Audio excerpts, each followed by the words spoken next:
আমরা medical college, dental college, বিশ্ববিদ্যালয়, school college সবার পক্ষ থেকে কয়েকটা দাবি জানাতে চাই। আজকের আমাদের প্রথম এবং আজকের দিনের জন্য একমাত্র দাবি যেটা ছিল সেটা হলো আজকের দিনের মধ্যে, আমি আবারও বলছি, আজকের দিনের মধ্যে গতকাল প্রকাশিত মেডিকেল ভর্তি পরীক্ষার ফলাফল বাতিল করতে হবে। শুধু বাতিল করলেই চলবে না, মুক্তিযোদ্ধা কোটা নামক এই প্রহসনকে বাতিল করে ফলাফল পুনর্প্রকাশ করতে হবে। আমাদের আরো কিছু দাবি রয়েছে এই মেডিকেল শিক্ষা ব্যবস্থা এবং এই মেডিকেল পরীক্ষা ব্যবস্থা নিয়ে।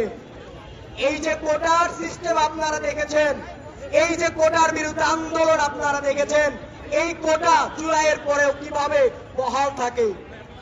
আমরা মেডিকেল ও ডেন্টাল কলেজের সকল শিক্ষার্থীবৃন্দ, চিকিৎসকবৃন্দ মেডিকেল এবং ডেন্টাল ভর্তি পরীক্ষায় কোন রকমের মুক্তিযোদ্ধা কোটা চাই না।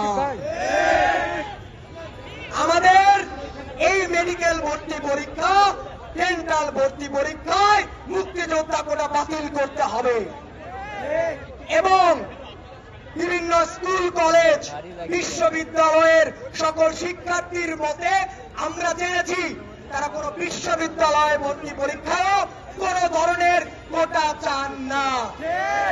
যে মুক্তিযোদ্ধা কোটার বিরুদ্ধে হলো আন্দোলন, যে আবু সাইদকে নিয়ে মেডিকেল ভর্তি পরীক্ষা এলো প্রশ্ন, সেই আবু সাইদ যে জন্য আন্দোলন করেছে তার সেই বিরুদ্ধে করা আন্দোলনটা কেন আবার এই মেডিকেলে চলতে থাকবে?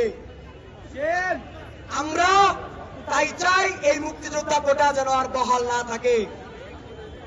আমরা যারা মেডিকেল ভর্তি পরীক্ষা দিয়েছি তারা মেডিকেল ভর্তি পরীক্ষা দেওয়ার পরে যখন বাসায় এসে ফলাফল মিলাই, ফলাফল দেওয়ার পর দেখি 2-3 মার্কের কোনো হদিস নাই। অনেকের ক্ষেত্রে 2-3 মার্ক কমে যায়, অনেকের ক্ষেত্রে গায়েবী উপায়ে 2-3 মার্ক বেড়ে যায়। এই 100 মার্কের পরীক্ষা আপনারা প্রশ্ন করেছেন, আপনাদের প্রশ্ন করতে সমস্যা নেই, উত্তর দিতে কি সমস্যা?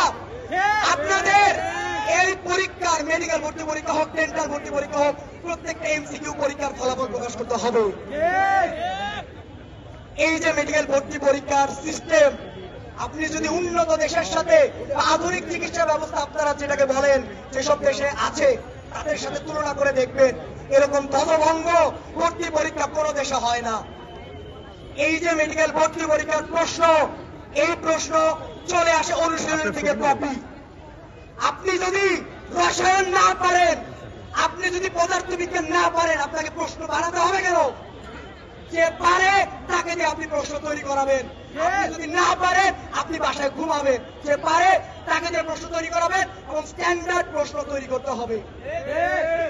এই মেডিকেল ভর্তি পরীক্ষার যে সিস্টেম, এই সিস্টেমটাকে আমূল পরিবর্তন করতে হবে। আমাদের আজকের এই সমাবেশ, আজকের এই শান্তিপূর্ণ সমাবেশ আপনারা যেটা দেখছেন, আমরা এখানে সমাপ্ত করতে চাই।